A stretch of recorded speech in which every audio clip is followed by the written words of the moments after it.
두려움을 이긴 사람들, 그런 제목으로 잠시 말씀을 드리도록 하겠습니다.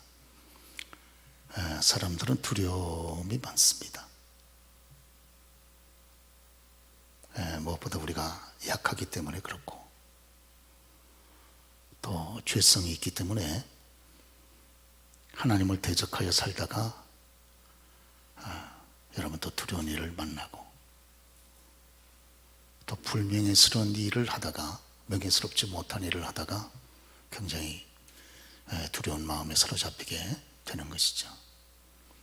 그번에 이은혜 남편 죽이고 도망다니던 이은혜가 하루하루가 얼마나 두려웠겠습니까? 결국 잡혀서 지금 수감 중에 있습니다마는, 이분 또 자기의 자녀들이 혹이라도 하나님 앞에 범죄해서 주님으로부터 징계를 받을까 봐 그게 늘 두려웠습니다. 또 사람들은 이 죽음의 문제에 직면하면 굉장히 두려운 거죠. 그번에 아시는 대로 저희 교회도 우크라에 성경 보고 헌금을 보냈습니다마는, 우크라가 지금 거기에 살아서 남아있는 분들이 얼마나 두렵겠습니까? 러시아의 이런 침공으로 인해서 우크라이나의 국토의 30% 정도가 이미 다 파괴가 돼버리고, 그리고 우리나라 1년 예산과 맞먹는 600조 원 정도의 경제적인 손실을 봤다고 그러지 않습니까? 이제 또 마리우폴에 지금 집중적으로 이렇게 러시아가 대대적인 공격을 지금 취하고 있기 때문에, 그동안에도 우크라이나에 수만 명의 시민들이 무고하게 죽었는데 또 얼마나 많이 더 죽어야 되겠습니까? 살아있는 분들도 산 게 아닌 거죠. 극도의 죽음의 공포 가운데 지금 저분들이 있으리라고 생각이 되고, 저와 여러분들도 동일한 육체를 가졌은즉 저분들을 위해서 기도하는 것이 마땅하지 않겠습니까? 우리 주님께서 특별히 재림을 앞두고 일어날 여러 가지 징조를 말씀하면서 큰 지진, 기근, 그리고 전쟁과 전쟁의 소문, 난리와 난리의 소문이 끊어지지 않을 것이다, 이렇게 말씀을 하신 거죠. 앞으로도 두려운 일이 계속 많이 발생된다, 그런 말씀이 되겠습니다. 오늘 보시는 대로 주님의 제자들은 극도의 두려움 가운데 지금 빠져 있습니다. 이유가 여러 가지가 있는 거죠. 그들이 그렇게 하늘같이 믿고 섬기고 따랐던 주님이 힘없이 십자가형에 의해서 죽은 거죠. 그리고 주님이 십자가형을 칠 때 곁에 있던 수많은 유대인들이 그 부었던, 외쳤던 그 야유, 그리고 그 조롱, 그리고 주님께서 지셨던 그 극도의 십자가에 극악한 그런 처형당하는 모습, 뭐 이런 모습들을 앞에 나서 가지고 주님을 돕지는 못했어도 먼 발치에서 다 보지 않았겠습니까? 그러니까 그것이 굉장히 두려움으로, 고통으로 그들의 마음에 자리 잡게 되고, 더군다나 제자들은 주님과 함께 있었기 때문에 주님을 죽였던 그 핍박자들의 칼끝이 지금 자기들을 향해서 가까이 다가오고 있다, 이렇게 느꼈기 때문에 아마 더 공포에, 두려움에 사로잡히게 됐을 것입니다. 오늘뿐만 아니라 이 제자들은 그렇게 사랑했던 주님께서 마지막 십자가 언도를 받고 형을 받을 때 그들이 곁에서 다른 사람은 몰라도 적어도 제자들인 그들만큼은 주님을 좀 변호도 해드리고 또 보호도 해드리고, 주님이 받을 고통을 일부분이라도 그들이 좀 대신 받아들였어야 되는데 전혀 그러지를 못하지 않았습니까? 그러니까 자기 자신에 대해서 제자들은 스스로 분노하고 슬퍼하고 그렇게 두려워했을 것이다, 이렇게 생각이 되지 않을 수 없습니다. 마가복음 16장 10절의 말씀 보면 마리아가 가서 예수와 함께하던 사람들이 슬퍼하며 울고 있는 중에 이 일을 알림해 그랬습니다. 제자들이 마리아가 저희한테 가봤더니 저희들이 다 슬퍼하고 또 울고 있었다, 이렇게 성경이 기록을 하고 있는 것입니다. 그렇기 때문에 제자들은 지금 현재 상황에서 아무도 만나고 싶지 않은 거예요. 또 극도의 두려움이 있기 때문에 문이란 문들은 다 점검을 해서 꼭꼭 다 열쇠로 잠궈 놓고, 그리고 전혀 여동하지 않고 있는 그런 지금 상황입니다. 그런데 지금 우리가 이 성경에 보는 대로 생각밖에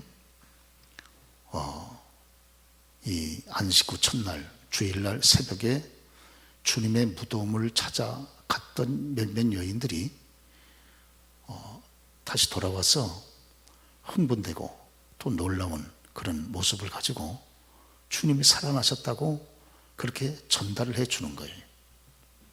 그런데 더 놀라운 건 이 부활 주님을 만난 여인들도 놀랍지만 더 놀라운 사실은 그 주님 부활 소식을 들은 제자들이 전혀 여동하지 않는다는 겁니다. 제자들은 다 주님이 부활하셨다는 이 소식에 대해서 허탄한 듯이 그렇게 여겼다, 그렇게 말씀을 합니다. 우리 주님께서 부활하신 이후에 제일 먼저 찾은 곳이 어딘가 아시는 대로 제자들을 찾아가셨잖아요. 왜? 제자를 만드는 건 쉽지 않기 때문에 그렇습니다. 믿고 성도가 되는 것은 그것도 쉬운 일은 아니지만, 그러나 제자가 되려고 그러면 주님과 함께 상당한 시간 훈련을 받아 선택되어 세워져야 되는데 이게 결코 쉽지는 않습니다. 이 제자들이 비록 연약하다 할지라도 우리 주님은 그 제자를 바꿔치지 않고 여전히 연약한 그 제자들에게 다시 찾아가셔서 그들을 세우는 장면을 보게 되는 것입니다. 그래서 먼저 낙심을 해서 이 새벽에 여인들이 흥분하고 기뻐가지고 막 달려와가지고 주님이 부활하셨다 이렇게 전달을 해줘도 제자들은 꿈쩍도 안 합니다. 그리고선 이 제자들 가운데 그 중에 하나가 글로바죠. 이 두 사람은 슬픈 빛을 띠고 그런 소리를 다 들었음에도 전혀 마음에 여동이 없이 슬픈 빛을 띠고 예루살렘에서 낙심하여 어깨가 축 처져 힘없는 발걸음으로 엠마오라고 하는 시골로 내려가고 있지 않았습니까? 그런데 우리 주님께서 부활하신 다음에 제일 먼저 이 제자들한테 찾아가셨어요. 내려가고 있는 낙심한 제자들에게 찾아가신 거죠. 그래서 거기에서 이 제자들에게 구약 기록된 성경을 통해서 그리스도가 마땅히 해를 받고 부활하셔야 될 것을 그들에게 말씀으로 풀어주셨어요. 쭉 풀어줄 때 성령의 감동 가운데 증거되어지는 말씀을 듣고 이 두 제자의 마음이 뜨거워졌습니다. 냉랭하고 차가워져 있었는데 말씀을 들을 때 성령의 감동 가운데 그 말씀이 깨달아지자 마음이 다시 뜨거워진 거예요. 그래가지고 내려가던 발걸음을 돌려서 여러분 그 발에 힘을 얻고 달려와서 다시 예루살렘 제자들에게로 돌아가지 않습니까? 그리고 제자한테 돌아가서 예루살렘에 그래서 과연 주님이 부활하셨다. 그리고 우리가 그 주님을 만났다. 그리고선 역시 새벽에 주님 만난 그런 여인들처럼 흥분되고 상기된 모습을 가지고 얘기를 하고 있을 때 그때 주님께서 나타나셨던 거죠. 제자들에게 나타나셨습니다. 문들은 다 꽁꽁 잠갔는데 주님께서 그냥 쓱 들어오신 거죠. 그리고선 그들에게 평강을 축복하셨습니다. 너에게 평강이 있을지어다.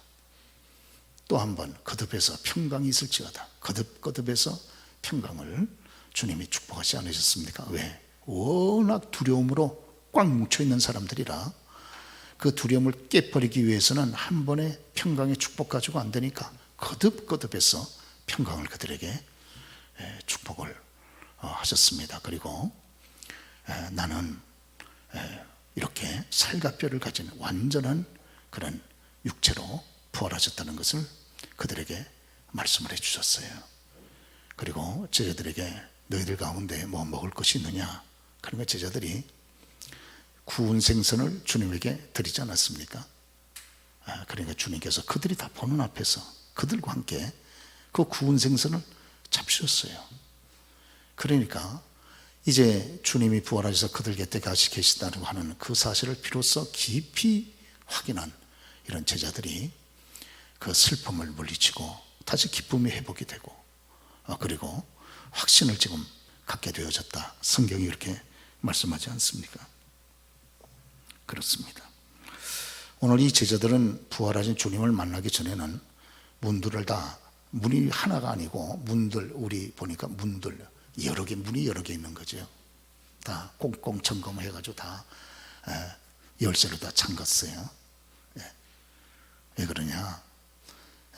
제자들이 자기들을 지켜줄 자가 없다고 생각했기 때문에 스스로 본인들을 지키기 위해서 문을 다 꽉꽉 잠근 거죠. 되게 여러분 어린 시절에도 부모님 사이가 안 좋으면 아이들이 강박 증세에 걸리기가 쉽지 않습니까? 아이들 어린 마음에도 부모님이 자기들을 지켜줄 수 없다고 생각하니까 본인들이 본인을 지키기 위해서 하여튼 꽉꽉 잠그는 거죠. 꽉꽉 다 잠그는. 정신적으로 병드는 거죠. 네. 그래서 이 어린 시절 이 평안한 가운데 성장하지 못한 우리의 자녀들 보면 강박 증세가 많습니다. 자기 스스로를 강하게 얽어먹는 거죠. 그러죠? 그리고 이런 어린 시절에 받았던 심리적인 이런 상처가 평생 가는 것을 보게 됩니다. 여기 제자들도 주님께서는 십자가에 죽고 다시 살아나셨다고는 확신이 없으니까 이제 스스로를 지켜줄 만한 대상이 없다고 생각하니까 막 문이란 문들은 다 꼭꼭 다 걷어차고지 않습니까? 스스로를 보호하기 위해서 그런 것이죠. 예, 그렇습니다. 오늘 그렇기 때문에 우리가 보면 두려운 마음이 있는 사람들은 잘 믿지를 않습니다. 잘 안 믿어요. 예. 왜? 두려움과 믿음은 상극이기 때문에 물과 기름처럼 서로 파고 들어갈 만한 공간이 없는 것이죠. 주님께서 부활하신 그날 새벽에 몇몇 여인들이 막달라 마리아를 위시한 몇몇 여인들이 그 주님 무덤에 죽은 시신에 향유를 바르기 위해서 갔다가 살아 계신 부활하신 주님 만나지 않았습니까? 그러니까 얼마나 흥분했겠습니까? 얼마나 감격했을까요? 예, 그렇죠? 그래가지고 그 놀라움과 흥분, 감격을 가지고 달려와가지고 제자들한테 얘기를 하면 벌써 다르지 않습니까? 사람들이. 예, 그러죠? 그러면 이 여인들의 진실이 담긴 그 주님 부활하셨다는 얘기를 믿을만 하잖아요. 근데 안 믿습니다. 안 믿어. 그러죠? 그리고 주님께서 부활하셨다 그러면 무덤이 비어있다 그러면 당장 가서 다 제자들이 몽땅 다 일어나가지고 무덤으로 달려가가지고 무덤을 비었는지 그대로 주님 시신이 있는지 확인을 해야 되잖아요. 근데 베드로와 요한 둘밖에는 달려간 사람이 없으면 나머지는 달려가지도 않습니다. 예, 그러죠. 그렇기 때문에 우리가 여기 두려움이라는 것이 굉장히 여러분 어려운 그런 심적 사태라고 하는 것을 우리가 알 수가 있게 되는 것입니다. 예, 그렇습니다. 오늘 이 두려움 문제를 잘 극복을 해야 성도다운 이런 삶을 걸어갈 수 있는 줄로 믿습니다. 그 꼴찌 박사라고 스스로 자기 자신을 칭했던 조명한 박사님, 이분이 워낙 공부하는 지적머리가 없어가지고 그래도 우리 한국에서 그 당시니까 건국대학교 미달학과라도 들어가게 된 거죠. 그래서 겨우 건국대학교 미생물학과를 졸업을 하고, 그리고선 그래도 나름대로 사회에 나가서 생활할 만한 자신이 없으니까 그래도 학교에 교수하는 것이 가장 먹고 살기가 편하겠다 이렇게 생각이 돼서, 그러려면 좀 공부를 더 해야 되잖아요. 그래서 미국의 애리조나 대학원에 진학을 했는데 마침 합격이 됐어요. 그래서 애리조나 대학원에 가서 공부를 하는데 첫 학기서부터 따라갈 수가 없습니다. 그 지적인 머리가 지식을 수용을 못하는 거예요. 그래서 학교에서도 보다 못해가지고 이 학생을 추방시켰습니다. 이제부터는 우리 학교에 자네 같은 머리 가지고는 도저히 공부가 안 되네. 그러니까 그래서 학교에서 여러분 이 학생을 더 이상 공부할 수 없다고 그렇게 판정을 하고 내보낸 겁니다. 쫓겨난 거죠. 그러니까 조명환 박사가 이제 공부하러 외국까지 와가지고 가난한 집안에 정말 특별한 이런 은혜를 받아서 왔는데 공부는 못하고 다른 학생이 공부할 때 교정 벤치에 앉아가지고 정말 기가 막힌 그런 두려움 가운데 있었던 겁니다. 그런데 참 감사한 게 이 조명환 박사는 참 하나님의 은혜 가운데 하나가 믿음이 좋은 어머니를 주셨어요. 믿음이 좋은 어머니. 그 어머니가 대학교 들어갈 때에도 자기 아들이 도저히 공부머리가 없다는 걸 알고 역대하 16장 9절을 주면서 명환아, 이것이 엄마가 너한테 주는 선물이다. 그러면서 주었는데 그 규절이 하나님은 온 땅을 두루 감찰하사 전심으로 자기에게 향하는 자에게 능력을 베푸시나니, 그 말씀 아닙니까? 그 말씀을 늘 마음에 새기고 산 거예요. 자기에게는 공부머리는 없지만 하나님께 잘 보여서 하나님께서 자기를 도와주시면 가능하지 않겠나. 그래서 전능하신 하나님의 능력을 의지하고 하나님께 잘 보이기 위해서 기도 생활을 더 힘썼다 그럽니다.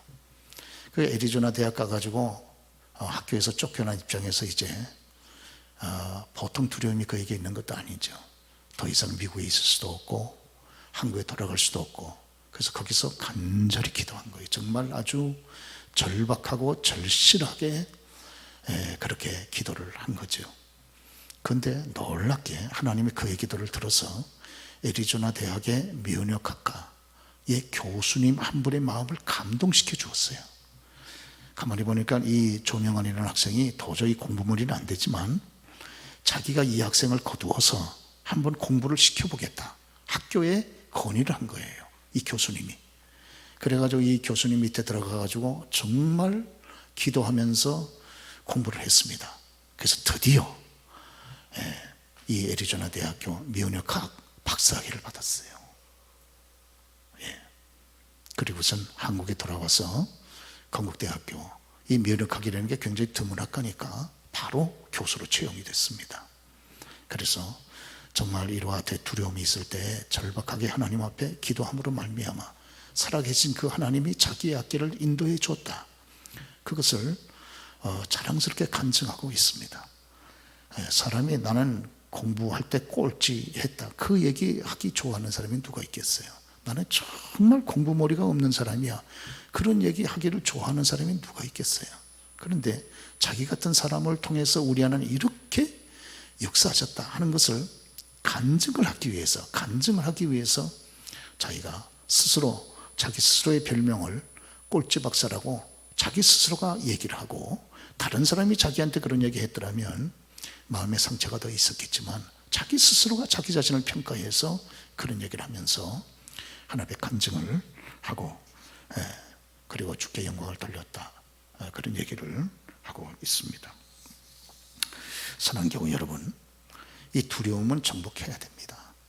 이거 정복하지 않으면 완전히 두려움 속에 갇혀서 정말 아무것도 못합니다. 이 제자들 보세요.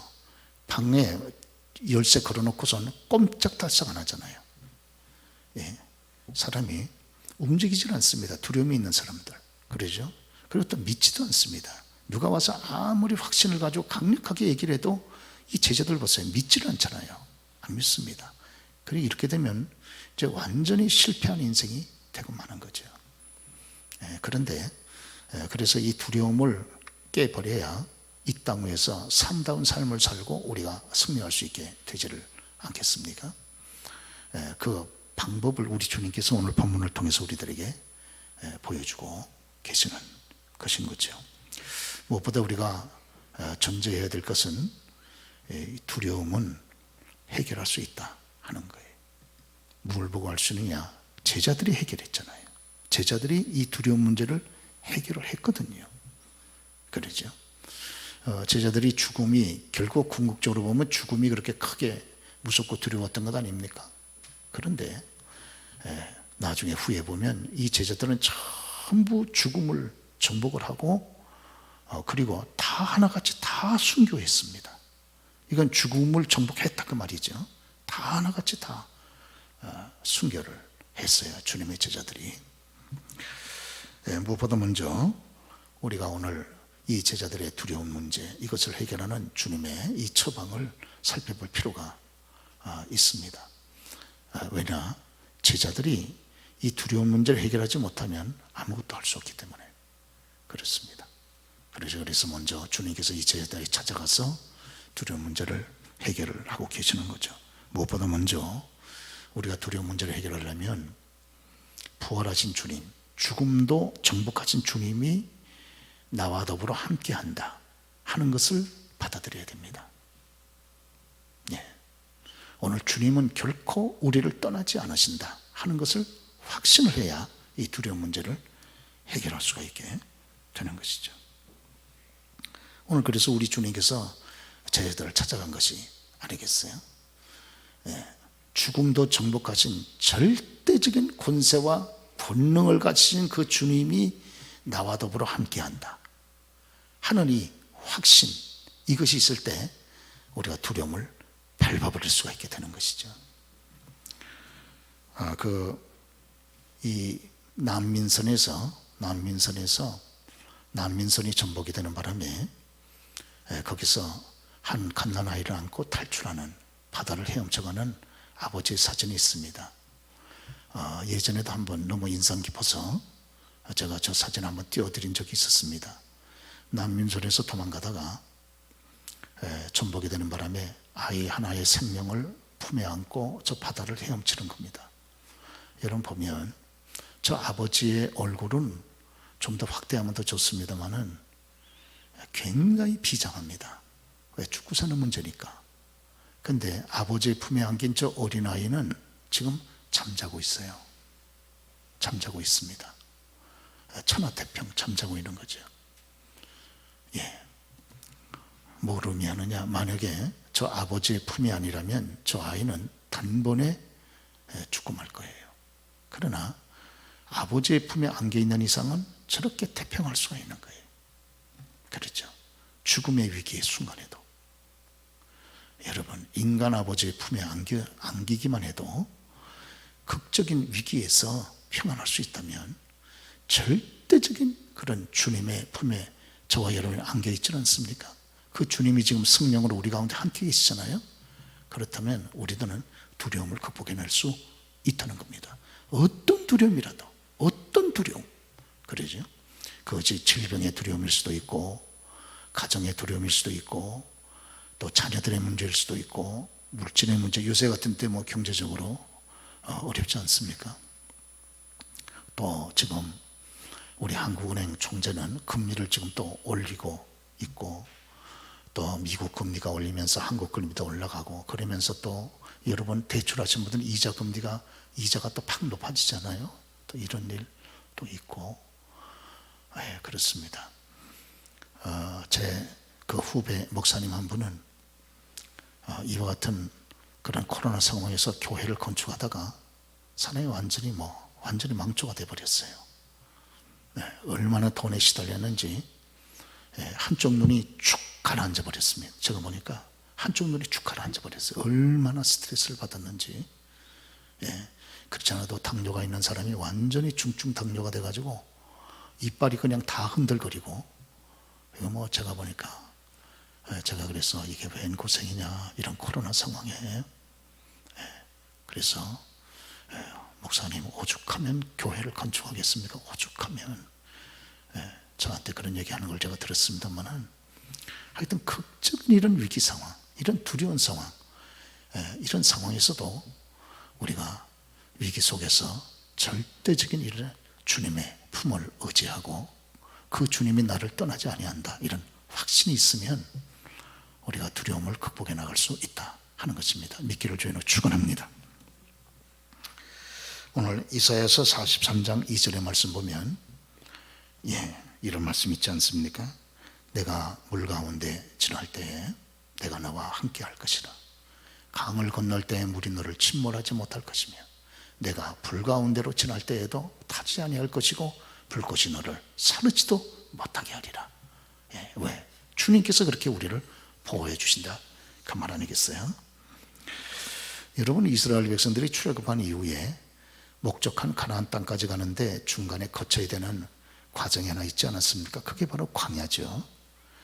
광야, 단 하루도 살아갈 수 없는 이런 기가 막힌 죽음의 땅 사막에서 이스라엘 백성들이 어떻게 살아남았습니까? 그것은 자기들의 능력이 아니고 절대적인 아버지께서 그들과 함께 동행하고 보호해주고 인도해줬기 때문에 가능하지 않았습니까? 신명기 1장 31절에 보니까 광야에서도 너희가 당하였거니와 사람이 자기의 아들을 안는 것 같이 너희의 하나님 여호와께서 너희가 걸어온 길에서 너희를 안으사 이곳까지 이르게 하셨느니라. 그는 너희보다 먼저 그 길을 갔으며 장막 칠 곳을 찾으시고 밤에는 불로 낮에는 구름으로 너희가 갈 길을 지시하신 자니라. 그렇게 말씀을 하고 있습니다. 우리 주님께서 광야의 그 무서운 죽음의 땅을 지날 때 마치 사람이 자기 아들을 아는 같이, 여러분 아빠들 아들들 안아보셨죠?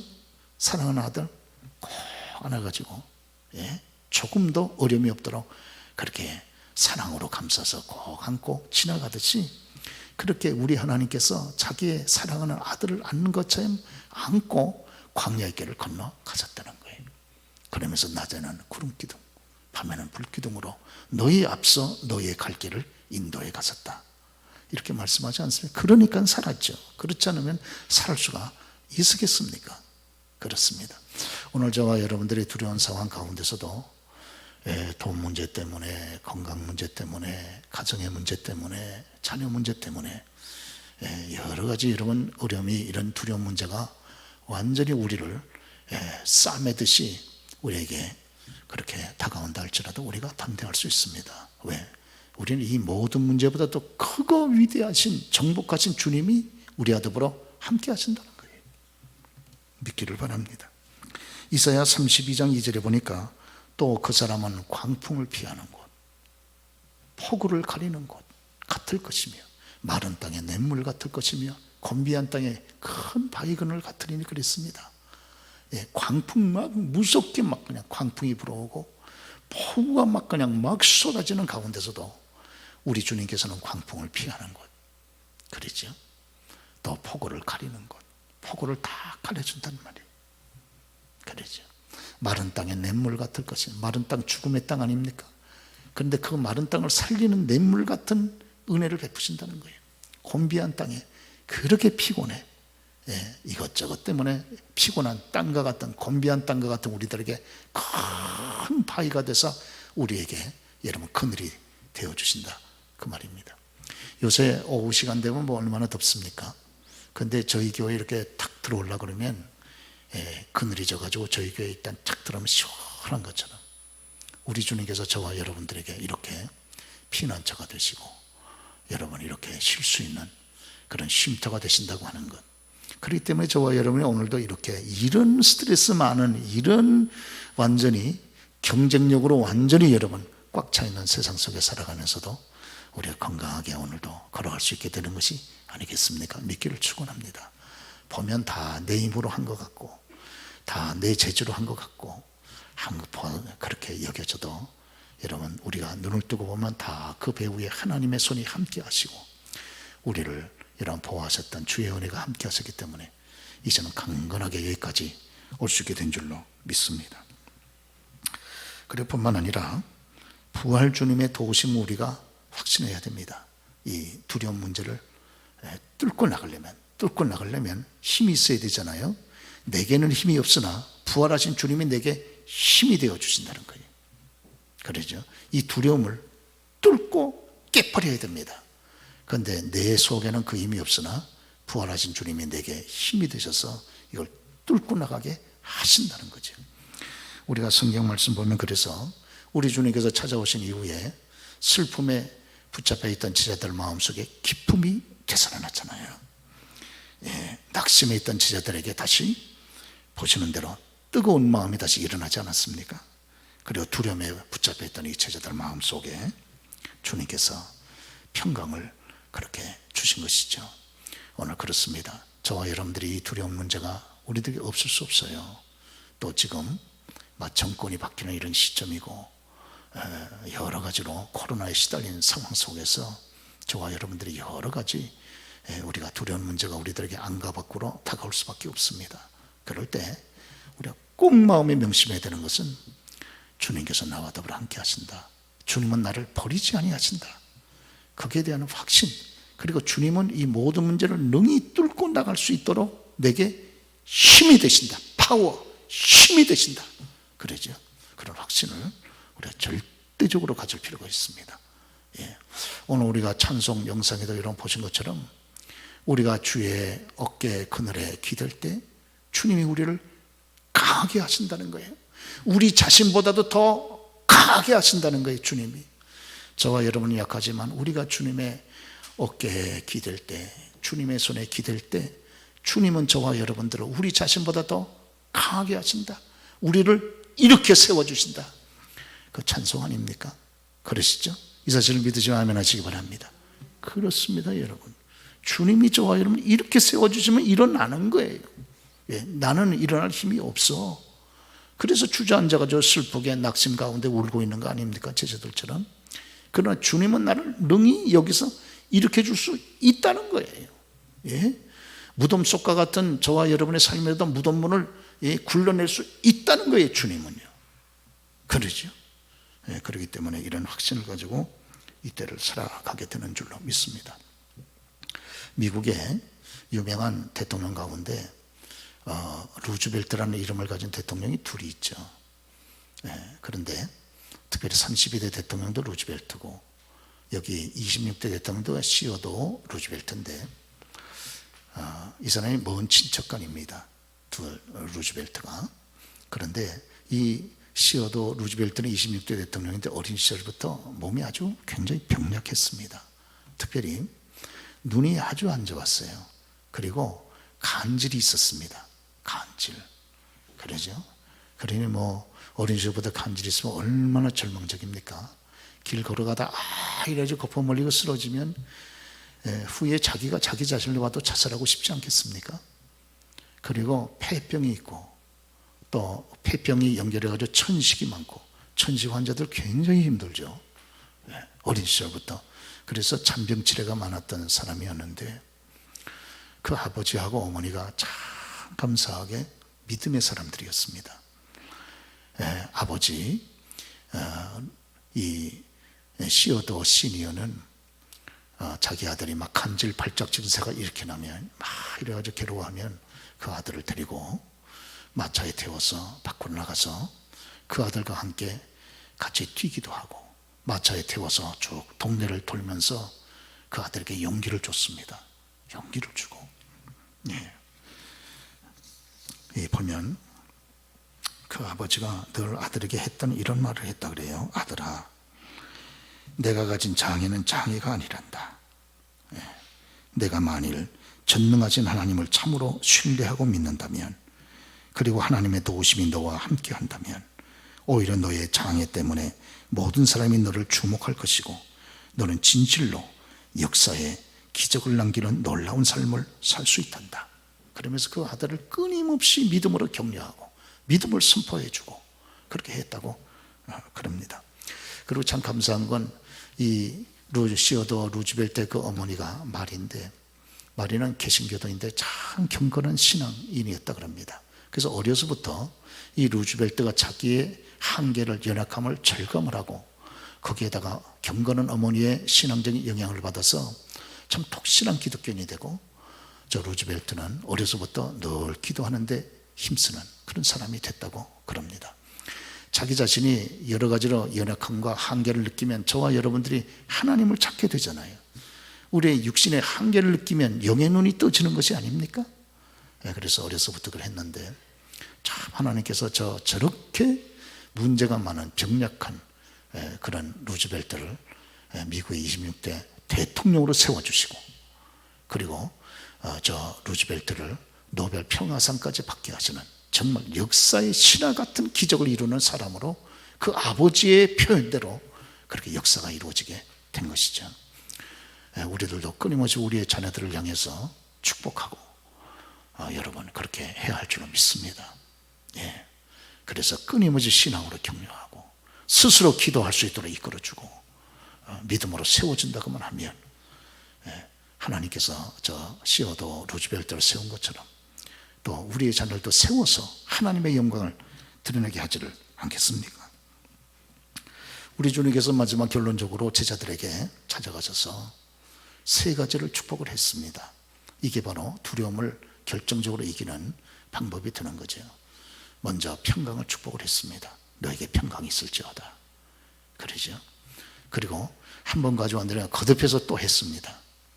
평강이 있을지어다. 저와 여러분도 계속해서 나 자신을 향해서도 평강을 축복하고 평강이 있을지어다. 평안하라. 주 예수의 이름으로 명하노니 평안하라. 평안하라. 그러죠. 말을 하고 또 우리의 자녀들, 옆에 있는 가족들, 이웃들 향해서 평강을 축복하는 저와 여러분 되시기를 주의로 축원합니다. 그러시죠. 이게 너무너무 중요합니다. 너무너무 중요해요. 그리스도의 예수의 이름이 권세가 있으니까 그 이름의 권세를 가지고 평강을 축복할 때 그대로 이루어지는 역사가 나타나지 않겠습니까? 오늘처럼 마귀가 우는 사처럼 역사하고 귀신들이 황충대처럼 바글바글 역사하는 이와 같은 때에 그들의 불안과 염려와 근심으로 저와 여러분의 마음, 우리의 자녀들과 이웃의 마음을 꽉 잡고 있을 때 평강을 그리스도의 이름으로 축복할 때 귀신들이 쫓겨나가고 마귀 역사가 여러분 쫓겨나가지 않겠습니까? 그리고 예수님께서 내가 너희를 세상으로 보낸다. 아버지가 나를 세상에 보낸 것처럼 나도 너희를 세상으로 보낸다. 갇혀있지 말아라. 너희는 세상의 빛이 아니더냐. 너희는 세상의 소금이 아니더냐. 그러므로 너희들이 있을 곳은 세상이다. 어두운 세상에 나가서 너희 빛을 비춰라. 썩어진 그곳에 가서 소금 역할을 감당을 해라. 여러분요, 부딪혀 봐야 됩니다. 부딪혀 보는 거죠. 이렇게 갇혀 있어 가지고는 이거 못 이깁니다. 주의 능력을 의지하고 함께 하심을 믿고 그리고선 밖으로 나가서 부딪혀 보는 거죠. 일단 부딪혀 보는 거죠. 주님, 제자들을 아버지 하나님 세상에 파송하셨듯이 하나님께서 저희도 오늘 보내신 줄로 믿습니다. 주의 이름을 의지하고 오늘 갑니다. 이 다윗이 내가 주의 이름을 의지하고 적진을 달리며 담을 뛰어넘나이다. 그렇게 표현하지 않았습니까? 시편에. 마찬가지로 저와 이는 세상에 마치 다 적군 같아도 세상에 다 담벼락처럼 크게 다 우리를 가둬놓은 것 같아도 주의 이름을 의지하고 적진을 향해서 달려가고 담을 뛰어넘는 이런. 우리 한번 같이 한번 읽어보실까요? 내가 주를 의뢰하고 적군에 달리며 내 하나님을 의지하고 담을 뛰어넘나이다. 나가는 거예요. 나가는 거예요. 하나님이 나와 더불어 함께 하신다는 거예요. 두려움에 사로잡혀 있으면 꼼짝달싹 못하지만 주님 함께 하심을 믿습니다. 뛰어가 보면 여러분 애굽 땅만 벗어나면 다 굶어 죽을 것 같아도 광야에서 40년을 살지 않았습니까? 아버지, 저들을 살리신 하나님이 내 아버지이신 줄로 믿습니다. 뛰어넘어 버리는 거죠. 그리고 마지막 성령을 받으라. 성령이 대답인 줄로 믿습니다. 두려움의 대답은 결정적인 여러분 처방약은 성령을 받으라. 주께서 말씀하셨죠. 여기 우리 주님께서 그 사실을 미리 제자들의 두려움이 다가올 걸 미리 아시고 요한복음 14장에 그렇게 성찬식 석상에서 주님께서 그들에게 말씀하지 않았습니까? 내가 너희에게 또 다른 보혜사를 보낼 것이다. 그런 걸 너희는 기도하라. 내 이름으로 너희가 기도하면 주께서 들으신다. 그러시면서 기도하라고 말씀하시면서 또 다른 보혜사 성령님을 우리에게 보내주신다고 말씀했죠. 또 다른 보혜사를 번역할 때 여러 번역 성경이 세 가지로 번역을 보통 하고 있습니다. 하나는 위로자, 또 하나는 돕는 자, 또 하나는 세 가지로 번역을 지금 상담자. 여러분, 성령 하나님은 누구시냐? 위로자입니다. 성령 하나님은 누구시냐? 성령 하나님 돕는 자입니다. 여러분의 건강 문제 돕습니다. 가정 문제 돕습니다. 애들의 문제도 돕습니다. 돈 문제도 돕습니다. 취업 문제도 돕습니다. 성령님은 도와줍니다. 성령님은 카운셀러, 상담자입니다. 여러분, 우리가 참 여러 가지 어려움이 있을 때 상담해야 되잖아요. 끊임없이 주님과 기도하시면서 상담하고 고주할, 내주할 구체적인 문제를 다 내어놓고 거룩하신 성령이시여, 주 예수님을 대신해서 제 가운데 와 계신 거룩한 보혜사시여, 지금 이런 문제가 있습니다. 애 문제, 이런 문제 있습니다. 돈 문제 있습니다. 사업의 문제 있습니다. 기회의 문제 있습니다. 질병의 문제 있습니다. 어떻게 하면 좋을까요? 끊임없이 상담하는 거죠. 우리가 상담을 요청해야 저쪽에서 상담에 응해주지 않겠습니까? 도움을 요청해야 도움의 손길이 오지 않겠습니까? 그러죠? 그렇습니다. 그래서 주님의 위로자, 돕는 자, 상담자 대신 전능하신 주님이 모든 두려운 문제에 근원적인 해답이라고 하는 것이 해답. 그러죠? 그래서 우리가 절대적으로 성령 하나님의 도우심을 사모하고, 그래서 여러분, 사랑하는 여러분, 그래서 기도가 필요하지 않습니까? 그러죠. 그래서 요한복음 14장에 너희가 내 이름으로 무엇을 구하든지 내가 행한다고 그렇게 말씀하지 않았습니까? 끊임없이 가정에서, 또 너무 답답하고 시간 여유가 없으면 차를 타고 가면서도, 일하면서 직장에서도, 하나님께서 힘 주시는 대로 또 교회에서도 여러분 기도할 때 정말 절대적인 성령 하나님의 도우심이 저와 여러분과 함께 할 때 우리의 당하는 현실의 여건이 어떠하든지 간에 우리가 이걸 뚫고 나아가서 승리할 수 있게 되는 줄로 믿으지 아멘 하시기 바랍니다. 오늘 여기 지금 제자들이 지독한 두려움에 지금 사로잡혀 있는데 이것을 깨고 나왔단 말이에요. 그러니까 제자답고, 그리고 하나님의 뜻도 행하고, 그리고 땅까지 나아가서 복음을 증거하는 위대한 제자의 이런 매력적인 모습을 지금 보여주지 있고 않습니까? 이 제자들이 두려움이나 꽉 붙잡혀가지고 흔들흔들거리고 꼼짝 못하고 있으면 이게 무슨 매력입니까? 그러죠? 근데 박차고 나와서 여러분 하니까 얼마나 매력 있고 멋있습니까? 두려움을 극복하는 하나님의 종들이 매력이 있습니다. 멋있고, 하나님은 그 종들을 통해서 과거에도 지금에도 역사하시고 사용하시는 줄로 그렇게 믿습니다. 오늘도 승리하는 저와 여러분 다 되시기를 주로 축원합니다.